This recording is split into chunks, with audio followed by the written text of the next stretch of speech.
ধূপগুড়ি শহরের দায়িত্ব নিজের হাতেই তুলে নিলেন জলপাইগুড়ি জেলা তৃণমূল সভাপতি মহুয়া গোপ।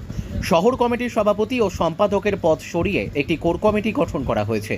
মঙ্গলবার রাজ্য নেতৃত্ব নতুন কমিটি ঘোষণা করেন। এই পদক্ষেপের কারণ হিসেবে দলের অভ্যন্তরের তীব্র কোন্দলকে দায়ী করা হচ্ছে বলে অভিমত দলের একাংশের। টাউনের সভাপতি ইভান দাস কিছুদিন আগে সোশ্যাল মিডিয়ায় দলের বিরুদ্ধে ক্ষোভ প্রকাশ করে পদ থেকে অব্যাহতি নেয়। তারপরে তৃণমূলের গোষ্ঠী কোন্দল প্রকাশ্যে চলে আসে। সম্প্রতি তৃণমূলের অন্দরে দুটি গোষ্ঠীর মধ্যে ব্যাপক বিবাদ শুরু হয়। কোন্দল এতটাই চরম পর্যায়ে পৌঁছায়, ফলে দলের শীর্ষ নেতৃত্বকে হস্তক্ষেপ করতে হয়। অভিষেক বন্দ্যোপাধ্যায়ের সাথে বৈঠকের পর টাউন অফিসে জেলা সভাপতি বিধায়কের উপস্থিতিতে নেতৃত্বদের নিয়ে বৈঠক করা হয়। দলকে সুসংগঠিত করতে মহুয়া গোপকে শহর এলাকার দায়িত্ব দেওয়া হয়। পাশাপাশি নতুন কোর কমিটিতে অভিজ্ঞ ও পুরনো কর্মীদের ফিরিয়ে নিয়ে আসা হয়। গ্রামীণ মাদার কমিটির সভাপতি পুনরায় নির্বাচিত হয় মলয় রায়, যুব সভাপতির পদে বহাল থাকে ধরণী রায়। অন্যদিকে টাউন কমিটির কনভেনার হয় মহুয়া গোপ। কোর কমিটিতে 5 জনকে রাখা হয়েছে। কমিটিতে জায়গা পেয়েছে অনিল চক্রবর্তী, সুমিত দাস, অনিতা রায়, সুদীপ মল্লিক এবং তারাশঙ্কর চক্রবর্তী। টাউনের যুব সভাপতি পদে নতুন মুখ শুভ দে সরকারকে দায়িত্ব দেওয়া হয়। তৃণমূল সূত্রে কমিটি গঠনের মধ্য দিয়ে স্পষ্ট বার্তা দেওয়া হয়েছে, দলের শৃঙ্খলা ভঙ্গের কোনো চেষ্টা বরদাস্ত করা হবে না।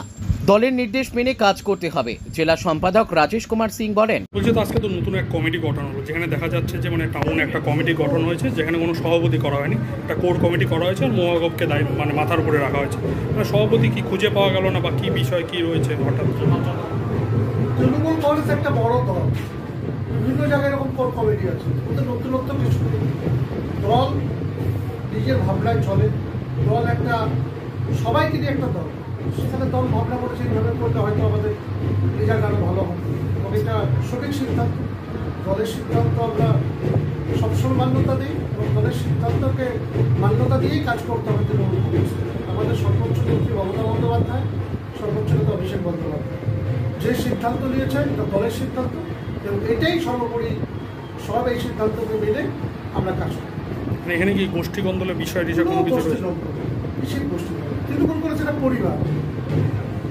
আজকে দেখবেন বিভিন্ন জায়গায় ধরনের কোর কমিটি আছে, তো তার মানে কি সেখানে গোষ্ঠীদ্বন্দ্ব একটা পরিবারের মধ্যে কম বেশি সব সমস্যা থাকবে, কিন্তু সর্বোপরি একটাই দল, তার নাম তৃণমূল কংগ্রেস, তার নেত্রী মমতা বন্দ্যোপাধ্যায়। এখানে কারো গোষ্ঠীর কোনো বিষয় নেই, দল ঐক্যবদ্ধভাবে কাজ করবে।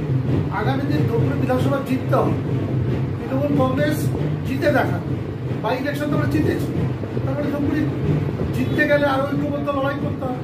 দল পুরো সার্ভে করে এই সিদ্ধান্ত নিয়েছে এবং আমরা সকল ঐক্যবদ্ধভাবে লড়াই করি। পদ বড় না, তৃণমূল কংগ্রেসের যে জয়, তৃণমূল কংগ্রেস মানুষের পাশে আছে, এটা সবচেয়ে বড় জিনিস, এবং সেটা তো নেত্রী মমতা বন্দ্যোপাধ্যায়। এই জন্য খুঁজে পাওয়া না খুঁজে পাওয়া সেটা সমস্যা নেই, কেন আমাদের যে যেখানে পদ আছে পদ তো সবাই দায়িত্ব আছে। তবে মহুয়া গোপের নেতৃত্বে শহর এলাকায় তৃণমূল কংগ্রেস কতটা ঘুরে দাঁড়াতে পারে এখন সেটাই দেখার বিষয়।